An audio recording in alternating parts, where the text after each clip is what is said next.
CPM Varkala area committee അംഗവും block panchayat മുൻ പ്രസിഡന്റും നിലവിലെ ബ്ലോക്ക് പഞ്ചായത്ത് അംഗവുമായ സ്മിത സുന്ദരേശൻ വർക്കലയിൽ BJP സ്ഥാനാർത്ഥി എന്നാണ് തെരഞ്ഞെടുപ്പ് കളത്തിലെ ഏറ്റവും പുതിയ കസേരകൾ. CPM വിട്ടുവന്ന സ്മിതയെ ഷാൾ അണിയിച്ച് BJP സംസ്ഥാന അധ്യക്ഷൻ രാജീവ് ചന്ദ്രശേഖർ തന്നെ സ്വീകരിച്ചു. വർക്കല ബ്ലോക്ക് പഞ്ചായത്ത് മുൻ പ്രസിഡന്റും തിരുവനന്തപുരത്തെ മുതിർന്ന CPM നേതാവുമായിരുന്ന TP സുന്ദരേശന്റെ മകളാണ് എന്നത് പ്രത്യേകം ഓർക്കണം. വലിയ പാർട്ടി കുടുംബത്തിൽപ്പെട്ട, പാർട്ടി പാരമ്പര്യത്തിൽപ്പെട്ട, അതിന്റെ ഇങ്ങേ തലക്കലുണ്ടായിരുന്ന, ഇപ്പോൾ വരെ പാർട്ടിയിൽ സജീവമായി നിന്ന, കഴിഞ്ഞ തവണ ബ്ലോക്ക് പഞ്ചായത്ത് പ്രസിഡന്റ്, ഇപ്പോൾ ബ്ലോക്ക് പഞ്ചായത്ത് അംഗവുമൊക്കെ ആയിരുന്ന ഒരു പ്രധാനപ്പെട്ട നേതാവാണ് ഇങ്ങനെ പാർട്ടി മാറിയെന്ന് ഓർക്കണം. വ്യക്തിപരമായി വലിയ സാമ്പത്തിക ബാധ്യത സ്മിത സുന്ദരേശനുണ്ടെന്നും ഇപ്പോൾ BJPയിലേക്ക് ചേരാനുള്ള കാരണം ഇതാണെന്നാണ് അനൗദ്യോഗികമായി അവിടുത്തെ CPM നേതാക്കളൊക്കെ പറയുന്നത്. പക്ഷേ സ്മിത പറയുന്നത് അങ്ങനെയല്ല.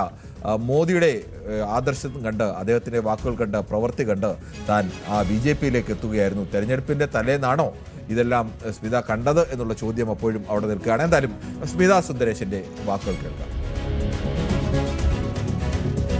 തീർച്ചയായിട്ടും ഞാൻ ഇങ്ങനെ ഒരു തീരുമാനത്തിലോട്ട് എത്തപ്പെട്ടത് CPM എന്ന പാർട്ടി ഇന്നിപ്പോൾ നേരിട്ടുകൊണ്ടിരിക്കുന്ന മൂല്യച്യുതി അതുതന്നെയാണ് എന്നെ ഇതിലേക്ക് വരാനായിട്ട് പ്രേരിപ്പിച്ചത്. ഇതിലൊക്കെ ഉപരിയായിട്ട് നമ്മുടെ പ്രധാനമന്ത്രി മോദിജി നമ്മുടെ നാടിന് നൽകിക്കൊണ്ടിരിക്കുന്ന ഈ ഒരു എന്താ പറയണ്ടേ സമാനതകളില്ലാത്ത വികസന പ്രവർത്തനങ്ങളിൽ ഒരു താല്പര്യം തോന്നിയിട്ടും കൂടി തന്നെയാണ്. തീർച്ചയായിട്ടും ഇനി ഇത്തരത്തിലുള്ള വികസനത്തിന് മാത്രമേ നമ്മുടെ കേരളത്തെ മുന്നോട്ട് കൊണ്ടുപോകാനായിട്ട് കഴിയുകയുള്ളൂ.